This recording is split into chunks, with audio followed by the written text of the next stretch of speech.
พระสงฆ์องค์นี้นี่มีความคิดซิกออกไปแล้วคงจะอิสระซิกออกไปแล้วสะดวกสบายได้อยู่กับพ่อกับแม่แห่งเรียนจบมีความรู้ความสามารถก็ไปหา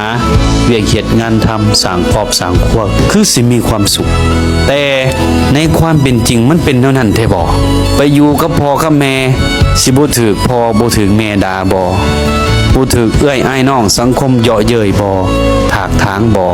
ไปอยู่กับเมียอยู่กับลูกสิบ่ถูกเมียด่าบ่สิบ่ยุ่งยากในการเลี้ยงลูกเลี้ยงหลานบ่มันคงในเวียกงานหน้าที่การงานสำใดตัวนี้น่าคิดเฮาพิจารณาเลิกๆแล้วลองสังเกตเบิ่งชีวิตนักบวชเท่านั้นที่จะเข้าถึงความฝันได้ดีที่สุดเข้าถึงความฝันตัวใดเข้าถึงความอิสระเข้าถึงการสร้างเนื้อสร้างโตตามสุจริตธรรมบ่คดบ่โกงเข้าถึงความอิสระอย่างที่เฮาฮู้กันอย่างขี้ร้ายจั่วก็จะบ่ถูกเมียด่าบ่ถูกพ่อด่าพระสงฆ์นักบวชเฮานะบ่ถูกเมียด่าบ่ถูกพ่อด่าบ่ถูกเอื้อยอ้ายน้องเหยียดหยามดูถูกเยาะเย้ยนี่ถ้าเฮาทนได้